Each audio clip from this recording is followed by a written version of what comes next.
Good morning. Good morning. Good to see you, Elon. It's been almost 6 years where I sat with you here in this platform with a great audience. It was your first trip to Dubai with your family. I hope you enjoyed it. Yeah, it was wonderful. Very much enjoyed. I see my head is gigantic on the stage.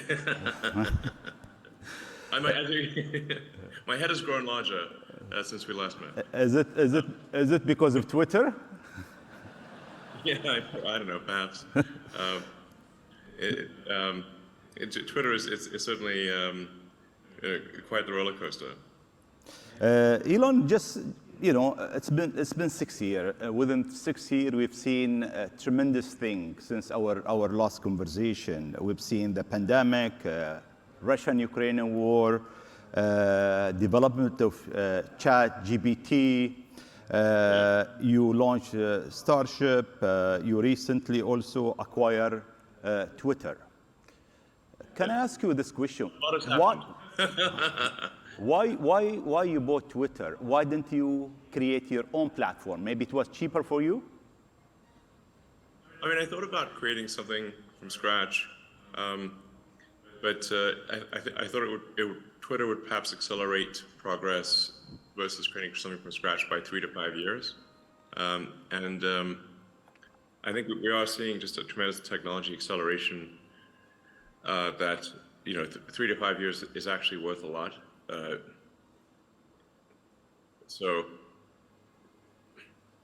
I mean, to be frank, I was a little worried about the direction that and the effect of social media on the world, and especially Twitter.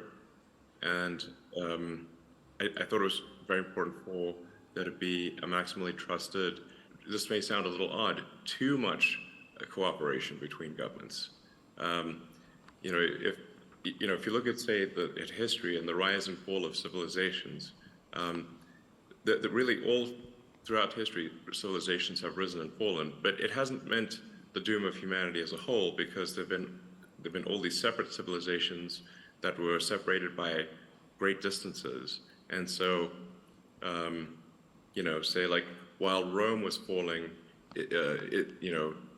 Islam was rising, and so you had like the sort of caliphate doing incredibly well while Rome was doing terribly. And that actually ended up being a source of preservation of knowledge and many scientific advancements. And so, I think we want to be a little bit cautious about being too much of a single civilization, because if we are too much of a single civilization, then if the whole thing may collapse. I'm obviously not suggesting war or anything like that, but I think we want to be a little bit wary of actually cooperating too much. It sounds a little odd, but we want to have some amount of civilizational diversity such that if something does go wrong with some part of civilization, that the whole thing doesn't collapse, and humanity keeps moving forward. Thank you. I hear you.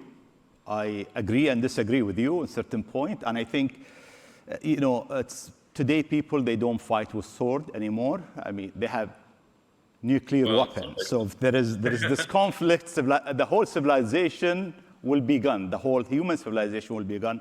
And what we are trying to do here at the Emirates actually is to do exactly what you are saying. We have 180 nationality. You have every single race, every single religion, and we're trying to create a model that show the world that it doesn't matter who you are, what your color, what's your religion, where you're from, humanity can live in peace and harmony.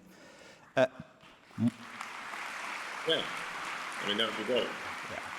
My last question, I'll go to Twitter again, then we'll move out of Twitter if you allowed us. I mean, you've been running Twitter as the chairman, as the owner, as the CEO, and that's take a lot of time. Did you identify a CEO, and when you are going to hire him? Well, I think I need to stabilize the organization and just make sure it's in a financially healthy place. and that the product roadmap is clearly laid out. So I don't know. I'm guessing probably towards the end of this year would be good timing to find someone else to run the company, because I think it should be in a stable position around at the end of this year. Elon, if we move to other subject, I mean, at the summit here, we have speakers who speak about state of the world.